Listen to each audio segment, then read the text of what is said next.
আচ্ছা, আমার ক্লাসের হয়তো মাঝখানে বা শেষের দিকে হচ্ছে বাকি দুইজন আমাদের ম্যাটার জয়েন দিবে। আমি শুরু করতেছি আগে। তো আমি যদি হচ্ছে আপনাদেরকে বিগত সালের প্রশ্নগুলো যদি একটু অ্যানালাইসিস করি, আমরা জানি হচ্ছে 45 BCS এ একটা প্রশ্ন আসছিল হচ্ছে বান্দা আছে কোন কোথায় অবস্থিত। এটা হচ্ছে ইন্দোনেশিয়ায়। তখন হচ্ছে ইন্দোনেশিয়া এবং হচ্ছে মানে তৎকালীন সময় যখন 45 BCS হয়েছে, তখন হচ্ছে এই অংশটার মধ্যে এই জায়গাটা মানে ইন্দোনেশিয়া দেশটা খুবই কি ছিল, হাইলাইট ছিল। এই জন্য এই প্রশ্নটা আসছে। ঠিক একই রকমের আরেকটা ছিল হচ্ছে পৃথিবীর গভীরস্থ স্থান, সেটা হচ্ছে মারিয়ানা ট্রেঞ্চ। তো ওই তৎকালীন সময়ে হচ্ছে ডোনাল্ড ট্রাম্প নিয়ে হচ্ছে এই মারিয়ানা ট্রেঞ্চ নিয়ে একটু ঝামেলা হয়েছিল। এটা বলবো আমরা ওই যে ডিপ স্টেট যখন পড়বো তখন ওই বিস্তারিত বলবো আর কি, ওইটা নিয়ে তখন এটা আসছিল। তারপরে হচ্ছে ভিক্টোরিয়া ডিজার্ট কোথায় অবস্থিত, সেটা হচ্ছে অস্ট্রেলিয়া। এটা হচ্ছে 45 BCS এর প্রশ্ন। আর কত সালে হচ্ছে ক্রিমিয়া দখল করে, সেটা হচ্ছে 2014 সালে। এটা হচ্ছে 44 BCS এর প্রশ্ন। তো আমি যদি এই চারটা পাঁচটা প্রশ্ন যদি আমরা দেখি, দেখেন এই অধ্যায় রিলেটেড হচ্ছে যেগুলো হচ্ছে সমসাময়িক আলোচ্য বিষয়, সেই জিনিসগুলো আসবে। যেমন হচ্ছে বর্তমান সময়ে সিরিয়া খুবই ইম্পর্টেন্ট, মধ্যপ্রাচ্য। এখন যদি আলেপ্পো শহর কোথায় অবস্থিত, সিরিয়াতে। তারপরে হচ্ছে আল রাক্কা কোথায় অবস্থিত, সিরিয়াতে। আল মেলয় কোথায় অবস্থিত, সিরিয়াতে। তো এই জিনিসগুলো হচ্ছে বর্তমান হাইলাইট যে এগুলো আছে, এগুলো পত্রিকা থেকে দেখতে পারেন। আর একটা জিনিস হচ্ছে আপনাদেরকে আমি রিটেনের ক্লাসে এটা বলছি, যারা রিটেন আমাদের বিএইচএস আলাদা হইতে,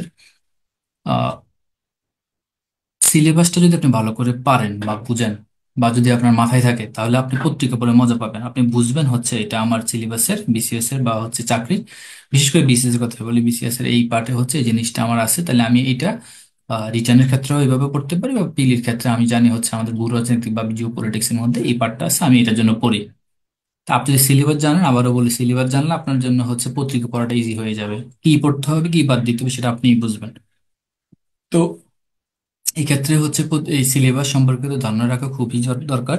আর কিছু প্রশ্ন আছে, 200 প্রশ্নের মধ্যে মনে করেন তিনটা চারটা বা পাঁচটা আউট অফ সিলেবাস আসবে। এটা আজকে না, সবসময় আসে। 35 থেকে 46 পর্যন্ত যতগুলো বিষয় আছে সবগুলাই সেম আসে। তো ওই রিলেটেড গুলো একটু খেয়াল রাখবেন। আর এখান থেকে তো আমরা বলবোই আপনাদেরকে কি করতে হবে কি করতে হবে, তো এই জিনিসগুলো একটু খেয়াল রাখবেন। এখন এই যদি আপনারা দেখছেন যে বান্দা আছে বলেন বা ইউক্রেন, ইন্দোনেশিয়া, তারপরে হচ্ছে ভিক্টোরিয়া ডিজার্ট, এগুলো কিন্তু মানে তথাকথিত নর্মাল প্রশ্ন, কিন্তু তৎকালীন সময় এগুলো আলোচ্য ছিল, এই জন্য আসছে। তো এখন বর্তমান সময় আলোচ্য সিরিয়া, তারপরে হচ্ছে ইসরায়েল, লেবানন, তারপরে হচ্ছে ক্রিমিয়া মানে রাশিয়া, তারপর হচ্ছে ইউক্রেন, তারপরে হচ্ছে যে রিসেন্টলি যে ইউএসএ তে যে দা বানানো হইলো। আসলে বিজ্ঞানের ক্ষেত্রে ইম্পর্টেন্ট, যখন বিজ্ঞান ক্লাস থাকবে তখন ওই জিনিসগুলো বলবো আর কি।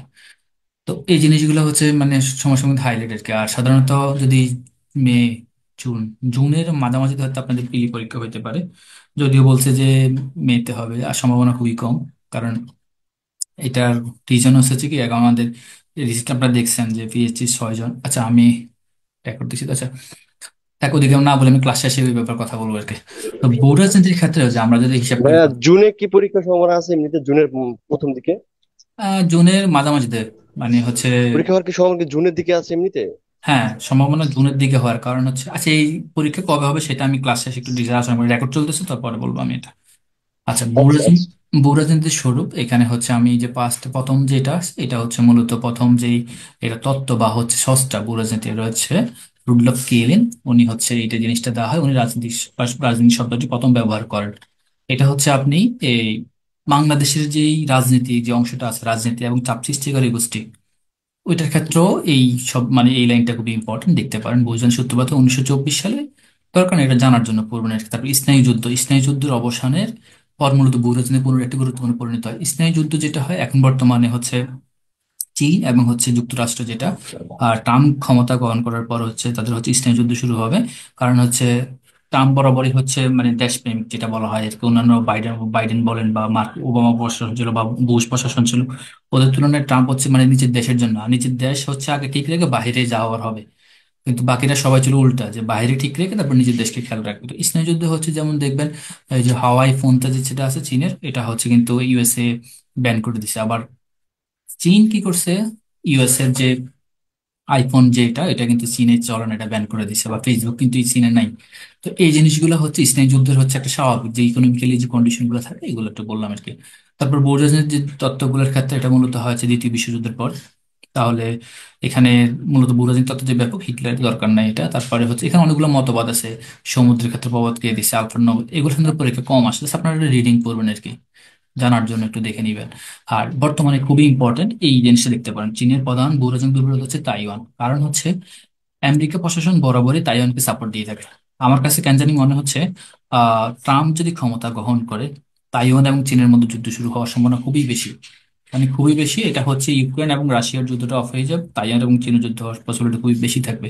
কারণ হচ্ছে তাইওয়ান হচ্ছে বাইডেন প্রশাসন যেভাবে তাইওয়ানকে সাপোর্ট দিচ্ছে, ট্রাম্প প্রশাসন তার সময়কাল সময় অবস্থায় এটা খুবই মানে ইফেক্টিভ, মানে মারাত্মক ভাবে হচ্ছে সাপোর্ট দিছে আর কি, এই যে তাইওয়ানকে। তো ওই জিনিসগুলো হচ্ছে স্নায়ু যুদ্ধের আর একটা প্রভাব হচ্ছে এই চীনের যুদ্ধটা। আবারও বলি, এটা হচ্ছে এই যে টপিকসটা আছে এটা হচ্ছে সমসাময়িক ইস্যুর জন্য খুবই ইম্পর্টেন্ট। বর্তমান সময় যেগুলো বললাম, এই তো এই যে সিরিয়া, মধ্যপ্রাচ্য, তারপরে হচ্ছে এই মধ্যপ্রাচ্যের মধ্যে আহ তুরস্ক কিভাবে ভাইটাল ভূমিকা পালন করতেছে, তারপরে হচ্ছে কাতার কিভাবে, তারপরে মিশর, ইসরায়েল এবং ফিলিস্তিনের মধ্যে মধ্যস্থতা করতেছে, তারপরে হচ্ছে লেবানন, ওই জিনিসগুলো দেখতে পারেন। তারপর হচ্ছে লেবানন, ইসরায়েল, তারপরে হচ্ছে ফিলিস্তিন, মানে হচ্ছে ট্রায়াল যুদ্ধ যেটা চলতেছে এখন। তারপর ইউক্রেন রাশিয়া, ট্রাম্প ক্ষমতা নিলে ইউক্রেন রাশিয়ার যুদ্ধ মোটামুটি বলা যায় এটা স্থগিত হয়ে যাবে। আর তাইওয়ান এবং চীনের যুদ্ধ হওয়ার পসিবিলিটি খুবই বেশি। আচ্ছা, কেন বেশি সেটা একটু ওই যে আমাদের স্টেপগুলো যখন পড়বো তখন বলবো আর কি। তো তত্ত্বগুলো এটা রিডিং করবেন। আর তারপরে হচ্ছে বহুরাজনৈতিক স্থায়ী পরিসমাপ্তি ঘটে 1989 সালে। এই 1989 সালে বহুরাজনৈতিক যে স্থায়ী যুদ্ধ পরিসমাপ্তি ঘটে এটা হচ্ছে 1991 সালে।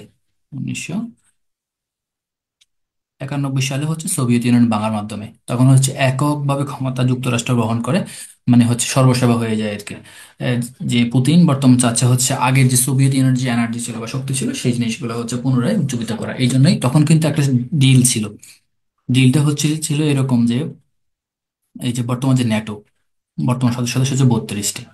তখন ছিল হচ্ছে ন্যাটোকে শর্ত ছিল হচ্ছে ন্যাটো যখন 11টা দেশ নিয়ে গঠিত হয় প্রথম, তখন বলছে যে পূর্ব দিক হচ্ছে মানে পূর্ব দিক নীতি হচ্ছে রাশিয়ার আশেপাশে যে দেশগুলো আছে, এই 8টা জিনিস আপনারা হচ্ছে পড়ার সময় অবশ্যই এখন থেকে হচ্ছে ম্যাপ আঁকার প্র্যাকটিস করবেন, বাংলাদেশ বা ইন্টারন্যাশনাল বা ম্যাপ যদি আঁকেন তাহলে হচ্ছে যেখানে মানচিত্র দেওয়ার সুযোগ থাকে অবশ্যই মানচিত্র দিবেন। বুঝতে পারছেন? এখন থেকে যদি প্র্যাকটিস করেন তাহলে হচ্ছে আপনারা মানে সব পরীক্ষায় আপনারা বাড়তি ফ্যাসিলিটিস পাবেন। তো যেটা বলতেছি, তখন এই ন্যাটোর ভূমিকা ছিল হচ্ছে আপনারা মানে পূর্ব দিকে সম্প্রসারণ নীতি যেন গ্রহণ না করে।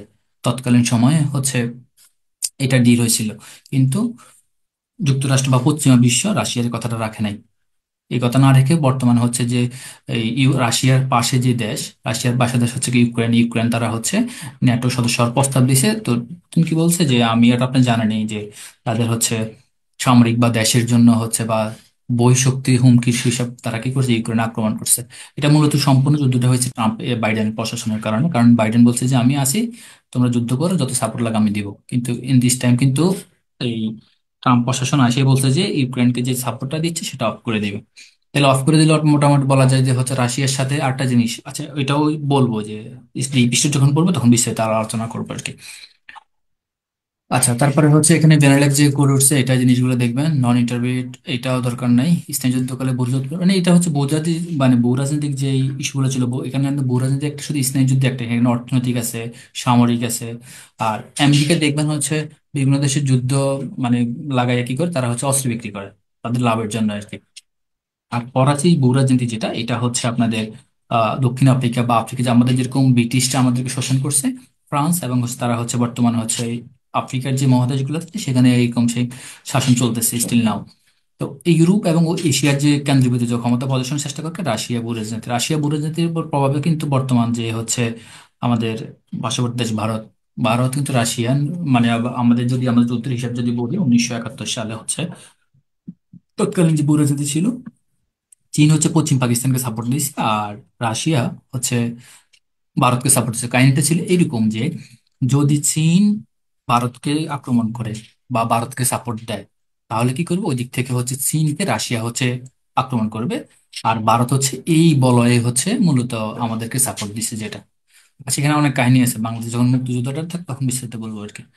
আচ্ছা, ভূরাজনৈতিক কৌশলের ক্ষেত্রে এখানে হচ্ছে 2012 সালে প্রথম হচ্ছে এশিয়ার বাণিজ্য হচ্ছে পেভিট টু এশিয়া, মূল উদ্দেশ্য হচ্ছে মানে ভবিষ্যৎ অর্থনৈতিক প্রাণকেন্দ্র হিসাবে নিয়ন্ত্রণ রাখা, মূলত হচ্ছে মার্কিন যে বারাক ওবামা প্রথম মানে এটা গৃহীত হয়।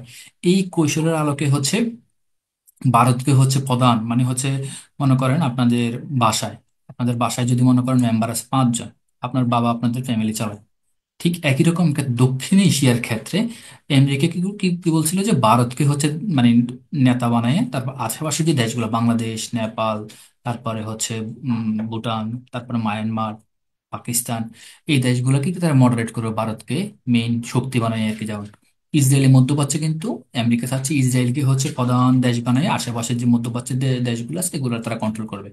ঠিক একই রকমের ক্ষেত্রে কিন্তু এটা হিতে বিপরীত হয়ে গেছে। ওদিক থেকে নেপাল দেখবেন হচ্ছে রিসেন্টলি, আপনারা জানেন কি না যে নেপাল কিন্তু ইন্ডিয়াকে একটা হুমকি দিছে যে আমাদের সাথে যে প্রদেশ যেগুলো আছে নেপালের, কিন্তু আপনারা যদি জেনে থাকেন নেপালের মধ্যে কোনো মানে প্রোডাকশন কিছু ছিল না, যে অ্যাটলিস্ট আমাদের যে নাপা, যে নাফা বা গ্যাস্ট্রিকের যে ট্যাবলেট গুলো আছে এগুলো সব হচ্ছে ইন্ডিয়া থেকে তারা হচ্ছে এক্সপোর্ট করতো। কিন্তু ইন দিস টাইম হচ্ছে নেপাল কি করছে, তাদের দেশে হচ্ছে তাদের যে শ্রম শক্তি কাজে লাগিয়ে তারা হচ্ছে মিল ফ্যাক্টরি করা শুরু করছে চীনের সহায়তায়। তাহলে দেখেন এখানে কিন্তু নেপালের যে মানে নেপাল যে ভারত কেন্দ্রিক ছিল সেটা ডে বাই ডে হচ্ছে হ্রাস পাচ্ছে। এখানে কিন্তু নেপালের যে একটা প্রভাব বা চীনের যে একটা প্রভাব, এটা হচ্ছে নেপালের উপর প্রভাব পড়ছে, এদিক থেকে হচ্ছে ভারত কেন্দ্রিক আস্তে আস্তে ডেভেলপমেন্ট সরে যাচ্ছে।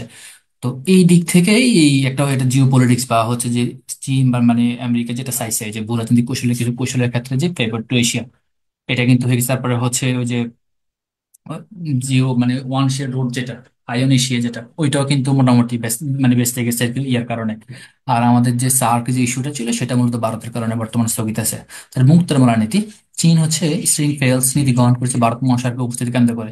এটাও মোটামুটি বলা যায় যে হচ্ছে বর্তমান টাইম হচ্ছে ভারতের কারণে এটা স্থগিত। এখন বর্তমান বলা যায় যে আমাদের উপমহাদেশে হচ্ছে চীন যেরকম সামর্থ্য মানে কেন্দ্র করতেছে, একই রকম ভাবে ভারতও সেম। যদি কথা না বুঝেন আমাকে বললেন। আচ্ছা, তারপরে হচ্ছে মানে এখন বর্তমান আমাদের যে বাণিজ্য বা যুদ্ধগুলো যেগুলো হচ্ছে বা স্নেহ যুদ্ধ যেগুলো হচ্ছে মহাসাগর কেন্দ্রিক, ভারত মহাসাগর, তারপরে আমেরিকা মহাসাগর, দক্ষিণ ভারত মহাসাগর, উত্তর কোরিয়া মহাসাগর, যে যেগুলো আছে। তো আর যে সিল্ক রোড, এটা কিন্তু ছিল হচ্ছে নতুন কটন রোড, যেটা রিসেন্টলি হচ্ছে G20 যখন হয়েছে, যে G20 এর মধ্যে কিন্তু হচ্ছে মশলা রোড বা হচ্ছে নতুন যেই সিল্ক রোড যেরকম ছিল এটা ঠিক একই রকমের ক্ষেত্রে সিল্ক রোডের জবাবে হচ্ছে ভারত হচ্ছে নতুন রোড চালু করে, সেটা হচ্ছে মানে হচ্ছে এটাকে মসলা রোড বা হচ্ছে আদিম বা আদিকাল থেকে যেটা ছিল ওইটার মধ্যে মানে এটাকে আরেকটা কি মানে ইংলিশে একটা টার্ম আছে, তবে বাংলাটা হচ্ছে কি মসলা রোড হচ্ছে প্রাচীন ইতিহাস থেকে যারা হচ্ছে আচ্ছা নামটা মনে নেই আমার, খেয়াল মনে আসলে বলবো আর কি। তো ওই রোডটা হচ্ছে সেম আর কি, সিল্ক রোডের বিপরীতে হচ্ছে ভারত এটা G20-তে হচ্ছে এটা প্রস্তাব করে। এটা মূলত হচ্ছে G20 যেই বর্তমান মানে ইউরোপিয়ান ইউনিয়ন এবং হচ্ছে আফ্রিকান ইউনিয়নের সমন্বয়ে যেই 21টা দেশ এবং মানে সংস্থা আছে ওদের সমন্বয়ে হচ্ছে এরকম মশলাপথ যেটা থাকে এটা নিয়ে মূলত কাজ করা হয় আর কি। তো এই জিনিসগুলো এখান থেকে দেখতে পার, এই যে এখানে মূলত ইম্পর্টেন্ট যেখানে বললাম যে ডিপ স্টেট, ডিপি সম্পর্কে বিস্তারিত বলতেছে, এই যে বললাম যে ডোনাল্ড ট্রাম্প যে বলছে তার নির্বাচনী প্রচারণায় আহ বাইরের রাষ্ট্রের হাত আছে। আচ্ছা, প্রথম বাপার স্টেট বা সংঘর্ষ নিবারক রাষ্ট্র খুবই ইম্পর্টেন্ট, আপনাকে এমসিকিউ আসতে পারে নিচের কোনটি বাপার রাষ্ট্র। এটা এখান থেকে এটা খুব ভালো করে পড়বেন, নিচের কোনটি বাপার রাষ্ট্রের ক্ষেত্রে বাপার রাষ্ট্র কাকে বলে, এটা রিজনের ক্ষেত্রে ইম্পর্টেন্ট। রিটার্ন যখন পড়বেন খুবই ইম্পর্টেন্ট, রিটার্নের ক্ষেত্রে বাপার রাষ্ট্র হচ্ছে দুটি বৃহত্তর রাষ্ট্রের মধ্যবর্তী স্থান, যেমন আমরা বাংলাদেশ অন কাইন্ড অফ কিন্তু বাপার রাষ্ট্র বলা যায়। এখন এই যে বাংলাদেশ কিন্তু অ্যাকচুয়ালি বাপার রাষ্ট্র না, ধরা যায় আর কি, সেটা বলছি। তো ভারত এবং চীনের বাপার রাষ্ট্র হচ্ছে নেপাল, ভুটান, তারপরে হচ্ছে মঙ্গোলিয়া হচ্ছে চীন এবং রাশিয়ার, তারপরে বেলজিয়াম, ইংল্যান্ড এবং ফ্রান্সের। তো এই জিনিসগুলো হচ্ছে বাপার রাষ্ট্র বা সংঘর্ষ নিবারক রাষ্ট্র, মানে দুইটি শক্তিশালী দেশ মাঝখানে এটা। এখন তো আপনাদের মনে প্রশ্ন আসতে পারে যে আহ বাপার রাষ্ট্র বাংলাদেশ কিভাবে হয়, বাংলাদেশের সাথে শুধু ভারত আছে। এখন এটা কিন্তু ওয়ান কাইন্ড অফ কি বাপার রাষ্ট্র না, আপনি দৃষ্টিতে মনে হয়, কিন্তু মানে যে বৃহৎ রাষ্ট্র যে কেন্দ্র নিয়ন্ত্রণ করতে বা হচ্ছে স্যাটেলাইট রাষ্ট্র, এটাও বলা যায় যে স্যাটেলাইট রাষ্ট্র যে আমাদের যে প্রতিবেশী বৃহৎ শক্তির রাষ্ট্র, এটা হচ্ছে দুর্বল বা ক্ষুদ্র রাষ্ট্র। আমরা কিন্তু ভারতের তুলনায় খুবই দুর্বল বা ক্ষুদ্র, এটা ওয়ান কাইন্ড অফ স্যাটেলাইট রাষ্ট্র যেটা। তো বাপার রাষ্ট্রের যেই প্রতিবেদন বা যে ক্ষুদ্র রাষ্ট্র নিরপেক্ষ স্বাধীন রাষ্ট্র থাকে যে ওইটার যে ধরনের মধ্যবর্তী স্থান, আমরা মধ্যে মধ্যবর্তী স্থানে নাই, কিন্তু আমাদের অ্যাকচুয়ালি হচ্ছে স্যাটেলাইট রাষ্ট্র যেটা ভ্যাটিকান সিটি, নেপাল, ভুটান এবং হচ্ছে বাংলাদেশ, এটা হচ্ছে ওয়ান কাইন্ড অফ স্যাটেলাইট রাষ্ট্র। এটা হচ্ছে আগের যে সরকার ছিল এটা খুব ভালোভাবে তা আমরা আমাদেরকে উপলব্ধি করে দিছে যে আমরা ওয়ান কাইন্ড অফ কি স্যাটেলাইট রাষ্ট্র। আচ্ছা, এটা যেটা বলতেছে ডিপ স্টেট, এই ডিপ স্টেট সম্পর্কে যদি বলতে হয় বা ছায়া রাষ্ট্র বা গুপ্ত রাষ্ট্র, এটা মূলত সর্বপ্রথম এটার যে তত্ত্বটা মূলত আসছিল হচ্ছে বর্তমান তৎকালীন সময় হচ্ছে তুরস্ক থেকে 1950 সালে। আহ তুর্ক। ভাই একটা প্রশ্ন ছিল, যদি অনুমতি দেন করতে পারি। হ্যাঁ বলেন। যে বাংলাদেশকে যদি বাফার রাষ্ট্র বা কোন দিক দিয়ে বা কোন যুক্তিতে বলা হয়, এটা অপশনে কি ভৌগোলিক ভাবে থাকলে এটা দেওয়া যাবে, যেহেতু আয়তনের দিক দিয়ে বা না ভারত এই আমাদের না না তিন দিকে এইটাই আছে? এইটাই প্রশ্ন আসবে না, জাস্ট আপনাকে আমি বোঝানোর জন্য বলছি এটা যে বাপার রাষ্ট্র কোনটা মূলত এখানে যে বেলজিয়াম, নেপাল, ভুটান, তার মঙ্গোলিয়া, এই দেশগুলোই মূলত হচ্ছে ওয়ান কাইন্ড অফ বাপার রাষ্ট্র। কিন্তু আমাদের যে মানে আমাদের যে এই যে পররাষ্ট্রনীতি, যে পররাষ্ট্রনীতির আলোকে হচ্ছে আমাদের বিবদমান যে বৃহত্তর রাষ্ট্র যে হিসাব করা হয়। আপনি যদি আমি কোন হিসাবে বলছি বাপার রাষ্ট্র বা আবার ক্লিয়ার যদি করি, দেখেন আমাদের যে বর্তমান যে গভর্নমেন্ট আছে, যদিও এটা নন পলিটিক্যাল কথা, আপনারা অন্যভাবে কেউ নেবেন না এটা, বাবার রাষ্ট্র বলছি আমি হচ্ছে যেমন আমাদের যে বর্তমান গভর্নমেন্ট মানে মানে বর্তমান যে হচ্ছে আমাদের কেয়ারটেকার গভর্নমেন্ট, তো তারাও হচ্ছে কি অনেকটা আমেরিকার মতাদর্শী। তারা আমেরিকার মহাদেশী, আর আমাদের যে আগের যে গভর্নমেন্ট ছিল সে হচ্ছে ভারত মহাদেশী। তাহলে দেখেন আমেরিকা এবং ভারত, এখানে অনেকেই বলছে আসছে, তারপর হচ্ছে সিআইএ আসছে সরকার উৎখাত করতে। তাহলে দেখেন দুটি বিপদ আমরা শুধু হিসাব করেন, আমেরিকা চাইছে কি ভারতকে কেন্দ্র করে দক্ষিণ এশিয়া শাসন করতে, পারে নাই। তাহলে সেই বাংলাদেশকে তাহলে তারা একটা ক্ষুদ্র রাষ্ট্রের মধ্যে তারা কেন আসতেছে এখানে? তাহলে হচ্ছে দুটি বৃহত্তর রাষ্ট্র কিন্তু যদি হিসাব করেন আমেরিকা এবং হচ্ছে ভারত। বুঝছেন আমি ওই যে এই পররাষ্ট্রনীতির আলোকে কথাটা বলছে বাপার স্টেট, কিন্তু কাগজে কলমে বা বুঝতে হচ্ছে পারছি। বাস্তবিক পক্ষে কিন্তু দুইটি বিভিন্ন রাষ্ট্রের মধ্যে কিন্তু বাংলাদেশ বাপার স্টেট না, বাংলাদেশ হচ্ছে স্যাটেলাইট স্টেট। বুঝতে পারছেন সেগুল ভাই? জি ভাই, বুঝতে পারছি। আচ্ছা। তো এখানে ডিপ স্টেটের ক্ষেত্রে যেটা বললাম, এটা হচ্ছে 1950 সালে হচ্ছে কামাল আতাতুর্ক পাশা সর্বপ্রথম হচ্ছে ডিপ স্টেটের হচ্ছে মূলত উনি প্রবক্তা করেন। উনি যে তুর্কি সামরিক নিরাপত্তা, বিচার বিভাগ সব ক্ষেত্রে যে আগের যে গভর্নমেন্ট ছিল তুর্কির গণতান্ত্রিক বিরোধী জোট, তাদেরকে হচ্ছে এই কামাল আতাতুর্ক পাশা দ্বারা প্রতিষ্ঠিত নতুন তুর্কি প্রজাতন্ত্র একটা দেশ মানে দল ছিল, ওদের মাধ্যমে হচ্ছে এই জিনিসটা নিয়ন্ত্রণ করতে। আরো সহজ করে যদি বলি, এই যে আওয়ামী লীগ গভর্নমেন্ট যখন ছিল ক্ষমতায়, যে শেখ হাসিনা যা বলতো অ্যাকচুয়ালি কিন্তু তা হইতো না, তাকে যেভাবেই মডারেট করা হইতো ঠিক একইভাবে চলতো। তো এই ডিপ স্টেটের ক্ষেত্রে এই যারা এরকম মতাদর্শী ছিল, ওইটার ক্ষেত্রে মূলত এটা আসে। তারপরে সোভিয়েত ইউনিয়ন মূলত এই যে এটা ভেঙে যায়, ওই পুতিন যে পূর্ণ বিনাশকরণ যে বা পূর্ণ বিনষ্টীকরণ যে নীতি গ্রহণ করছে, এই মূলত ডিপ স্টেটের কারণে। আর রিসেন্টলি এটা ডিপ স্টেট কেন ইম্পর্টেন্ট, কারণ 2017 সালে যেন এফবিআই যখন জিজ্ঞেস করা হয়েছে যে মার্কিন যে গুপ্তচর বৃত্তি হয়েছিল, আপনাকে জানেন কিনা যে নির্বাচনের ক্ষেত্রে ডোনাল্ড ট্রাম্পের মধ্যে উনি বারবার বলছে যে ওনার যে নির্বাচন প্রচারণার মধ্যে বাহিরের রাষ্ট্রের মধ্যে একটা হাত আছে। আচ্ছা, আমার এখানে 10 মিনিট টাইম আছে, 45-এ কেটে যাবে, তখন হচ্ছে আমরা নতুন একটা লিঙ্ক দিব ক্লাস শেষে। তো এখানে বারবার ডোনাল্ড ট্রাম্প বারবার বলতেছিল যে তার বিরোধী দল যে এটা আছে, এটার মধ্যে ডিপ স্টেটের যে প্রভাব ছিল, রাশিয়ার কথা ইনডিরেক্টলি বলছে যে তাদের প্রভাবে হচ্ছে আহ সেই নির্বাচনে জয়লাভ করার চেষ্টা করতেছিল। যে মানে তৎকালীন সময়ে হচ্ছে ট্রাম্পের হচ্ছে যে বিরোধী দল ছিল, বিরোধী দলের নেত্রী যে ছিল হচ্ছে আহ নামটা বলে গেছি আমি এই মুহূর্তে, হিলারি ক্লিন্টন। তো উনি এই কথাটা বলছিল। আরেকটা হচ্ছে প্রেসিডেন্ট ট্রাম্প আরেকটা দাবি করছে যে হচ্ছে 2016 সালে নির্বাচনী প্রচারণায় ওবামা তার টেলিফোনের মাধ্যমে হচ্ছে মানে আড়ি পাঠে, ওভার ট্যাপিং বা আড়ি পারছে। তো এই জিনিসগুলো হচ্ছে মানে যদিও এটা প্রমাণিত হয় নাই, এই জিনিসটা হচ্ছে ডিপ স্টেটের একটা প্রভাব। আর আর অনেকেই বলা হয় যে বর্তমান সময়ে যে এই ট্রাম্প আবার ক্ষমতা আসছে এটা রাশিয়ার প্রভাবে। এটাও বা চায় রাষ্ট্র বা যুক্তরাষ্ট্র, যে তাহলে দেখেন রাষ্ট্রের মধ্যে আরেকটি সমান্তরাল রাষ্ট্র সমসাময়িক রাজনৈতিক ডিপ স্টেট হিসেবে অভিহিত করা হয় একগুচ্ছ রাজনৈতিক। আচ্ছা এখানে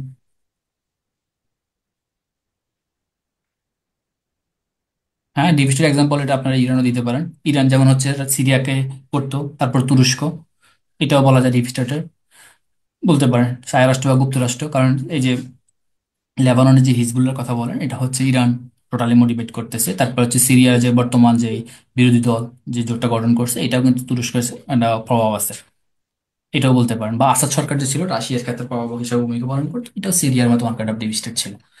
তারপর স্যাটেলাইট স্টেট যেটা একটা হচ্ছে, এটা বললাম বাংলাদেশ হচ্ছে one kind of satellite state, ধর্মনিরপেক্ষ রাষ্ট্র। একটা খেয়াল করেন, আমরা কিন্তু কাগজে কলমে আমরা হচ্ছে সাংবিধানিক মুসলিম দেশ। এই ভারত কিন্তু আমরা হিন্দু রাষ্ট্র বলি, বা নেপাল হিন্দু রাষ্ট্র, কিন্তু এটা হচ্ছে সাংবিধানিক ভাবে ধর্মনিরপেক্ষ রাষ্ট্র। অ্যাকচুয়ালি কোনো দেশই সেকুলার রাষ্ট্র না। বাংলাদেশ কিন্তু ওয়ান কাইন্ড অফ, যদি আমরা বলি ধর্মনিরপেক্ষতা, কিন্তু এই জিনিসটা কিন্তু উঠাই দিচ্ছে। আপনারা জানেন কিনা বাংলাদেশ হচ্ছে মুসলিম রাষ্ট্র হিসেবে স্বীকৃতি দেওয়া হয় বা বলা হয়, কিন্তু ভারতকে হিন্দু রাষ্ট্র বলা হয়, কারণ হচ্ছে তাদের সম্ভবত 93% এখন মনে হয় তাদের হচ্ছে হিন্দু।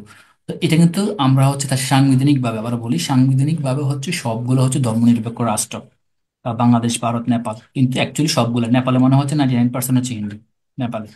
তো এটা হচ্ছে ওই দেশকে ওইকে হিসাব করে ওইভাবে বলা হয় আর কি। তারপর হচ্ছে ব্যর্থ রাষ্ট্র। ব্যর্থ রাষ্ট্র কি? একটি পর্যায়ে যখন সরকার রাষ্ট্র গঠনের মৌলিক দাবি পূরণ করতে ব্যর্থ, আমাদের মৌলিক যে দাবিগুলো আছে, খাদ্য, বস্ত্র, অস্ত্র, বাসস্থান, তো এই জিনিসগুলো হচ্ছে পূরণ করতে পারেন, তখন ফেইল্ড রাষ্ট্র বলা হয়। যেমন আফগানিস্তান, এটা হচ্ছে পশ্চিমা বিশ্ব আফগানিস্তান ব্যর্থ রাষ্ট্র বলা হয়, যদিও সেটা এখন ব্যর্থ রাষ্ট্র না।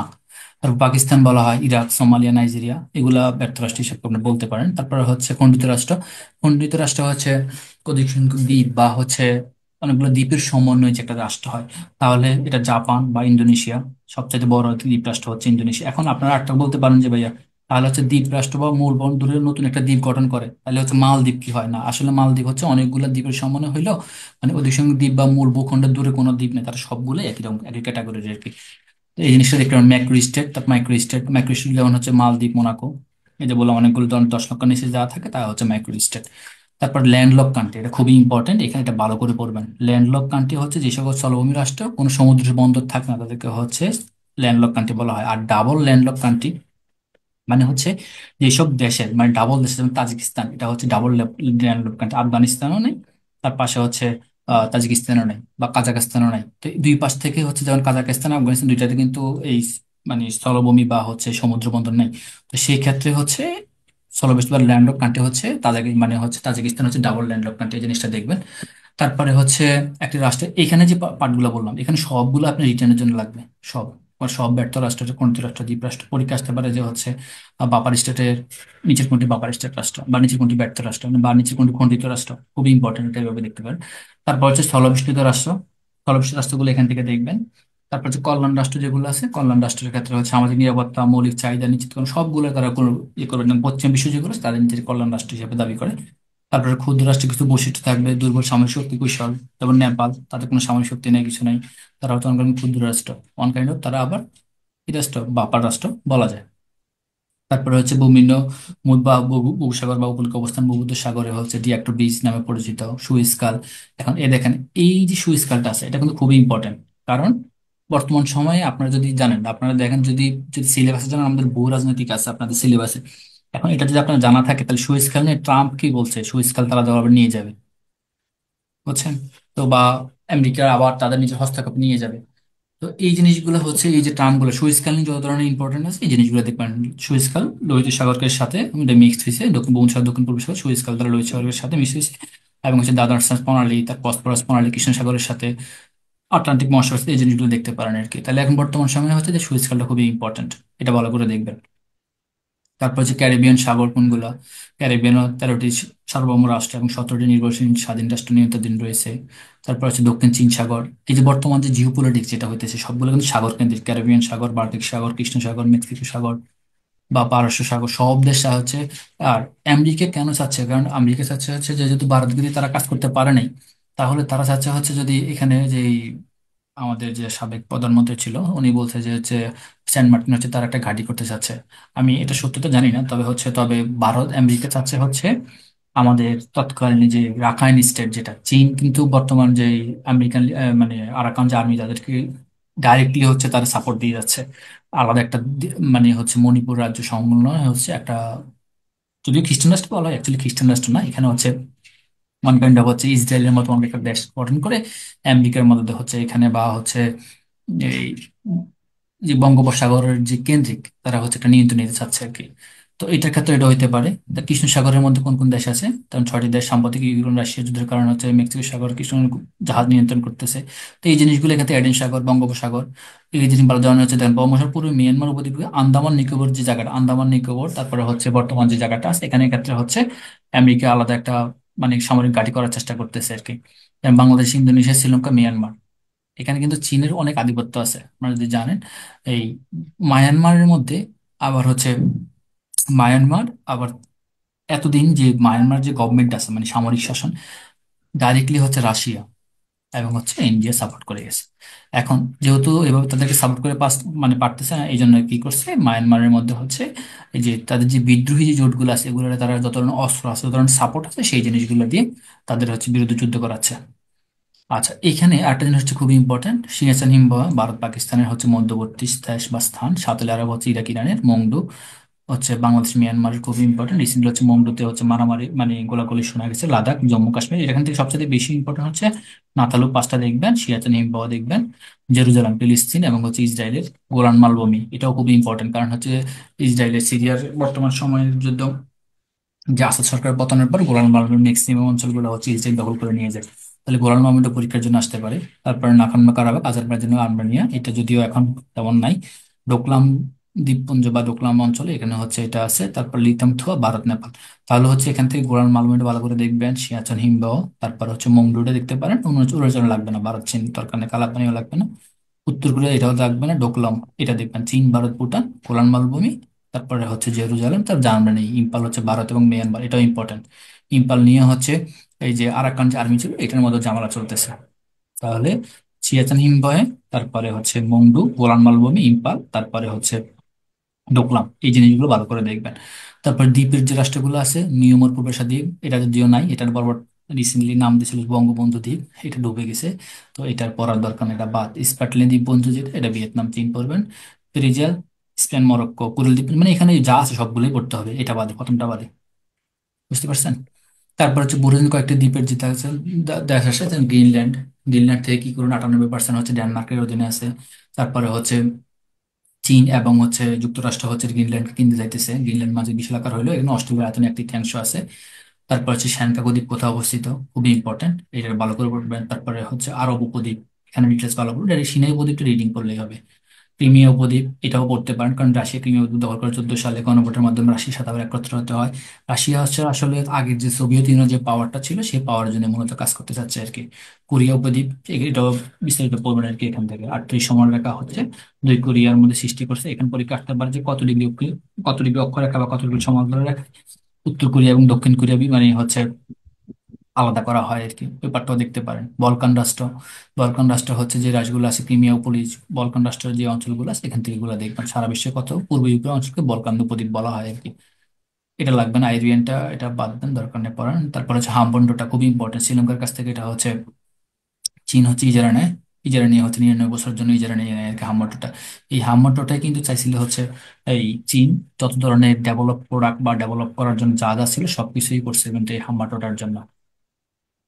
বুঝতে পারছেন? ঠিক একই রকমের ক্ষেত্রে আমাদের যে মংলা সমুদ্র বন্দর, এটা ভারত চাইছিল হচ্ছে ওদের হচ্ছে এরকম মানে ডেভেলপ করে ওদের জন্য লিজ দেওয়ার জন্য। শেখ হাসিনা এই জিনিসটা করছিল যে মংলা সমুদ্র বন্দর যেটা আছে খুলনার ওই অঞ্চলটাকে হচ্ছে ওইখানে তারা এরকম সাপোর্ট দিবে, কিন্তু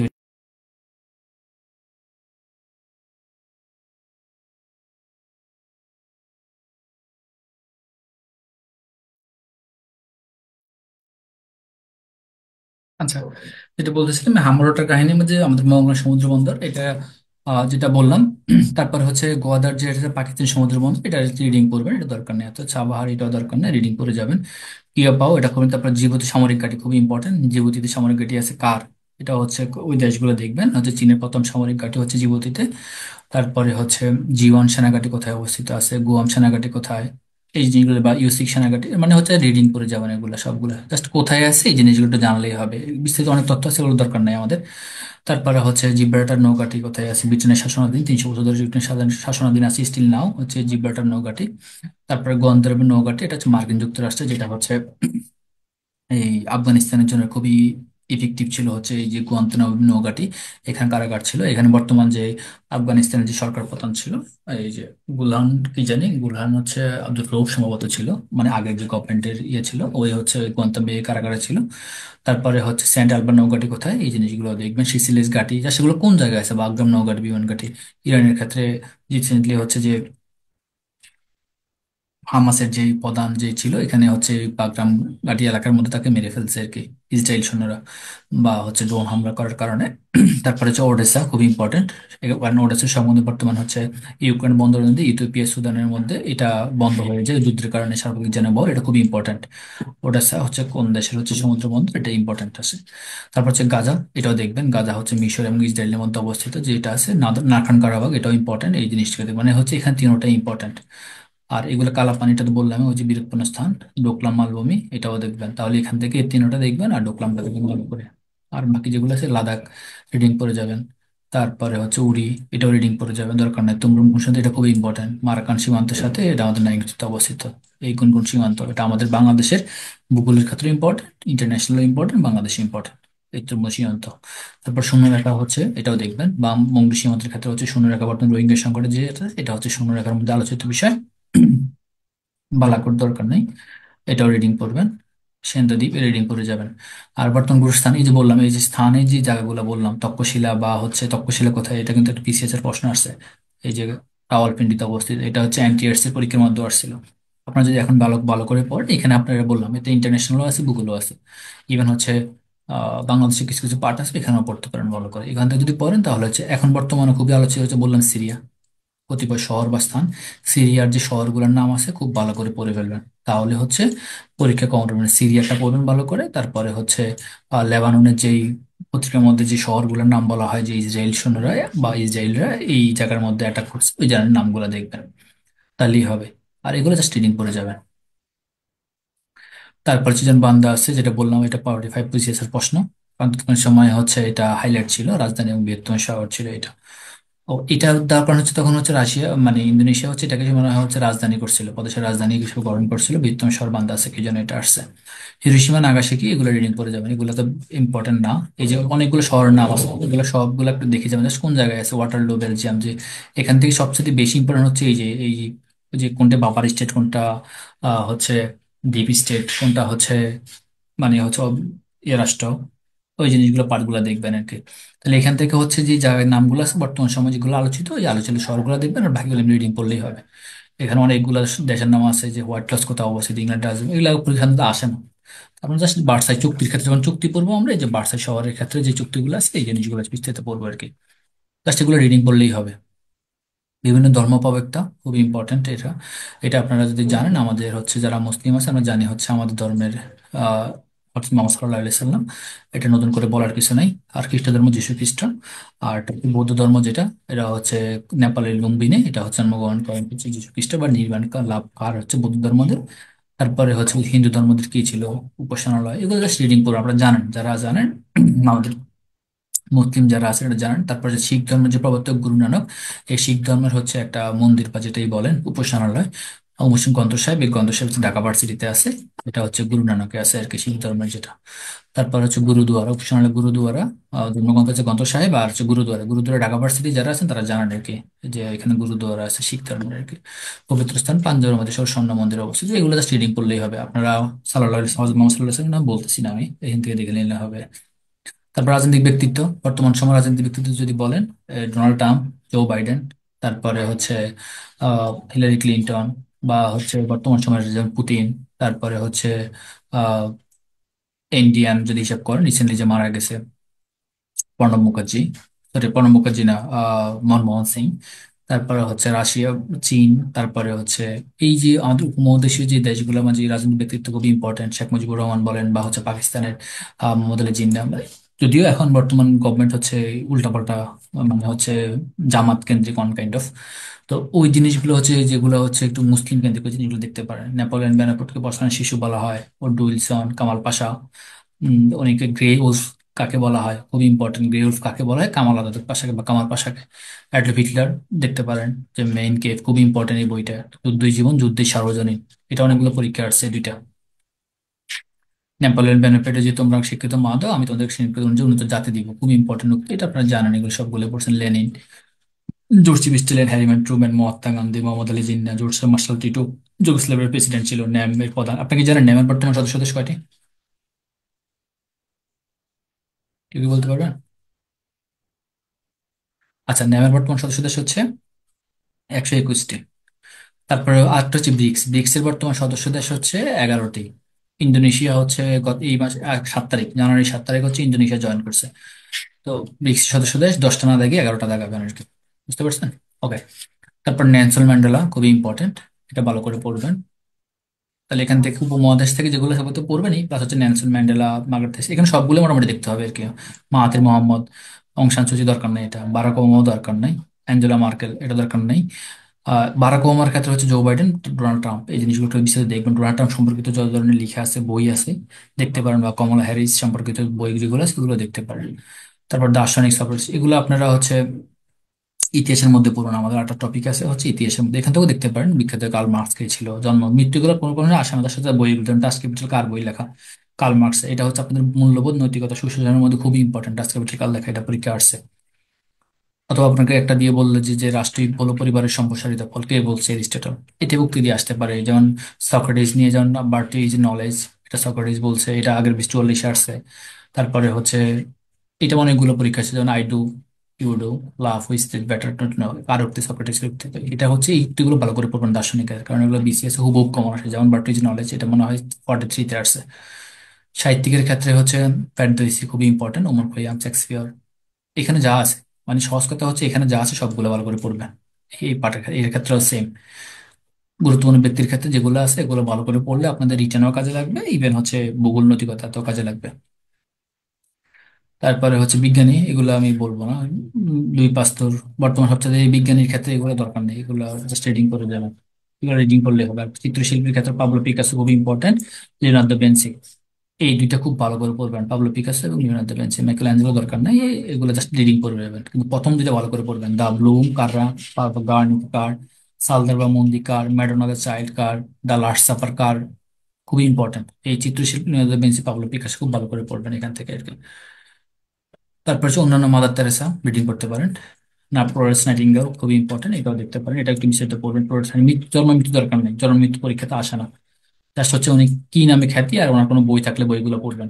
আরেকটা বলি, এই যে গুরুত্বপূর্ণ যে ব্যক্তিগুলো আছে এখান থেকে কি করবেন মূলত, এখান থেকে উনি হচ্ছে ওনার জন্ম মৃত্যু পড়ার দরকার নাই, ওনার উল্লেখযোগ্য কাজ থাকলে আর হচ্ছে বই থাকলে, কাজ এবং বই, আর উনি কিসের জন্য বিখ্যাত, এই জিনিসগুলো পড়লে এনাফ।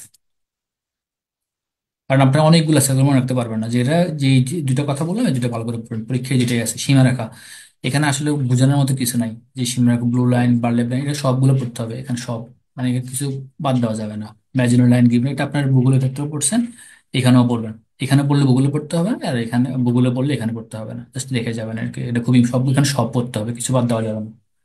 আর আজকের টপিক সম্পর্কিত যে কথাগুলো বললাম, এখান থেকে হচ্ছে আমাদের যে ডিপ স্টেট বা হচ্ছে অন্যান্য যে রাষ্ট্রগুলো, এখানে হচ্ছে বিস্তারিত আমরা আমাদের যে টপিক গুলো থাকে সেখানে আরো বিস্তারিত বলবো আর কি, যে যে রিলেটেড টপিক গুলো থাকে। যেমন মুক্তিযুদ্ধ নিয়ে একটা কথা বলতেছিলাম, আহ শেয়ারিংটা দিয়ে দিই।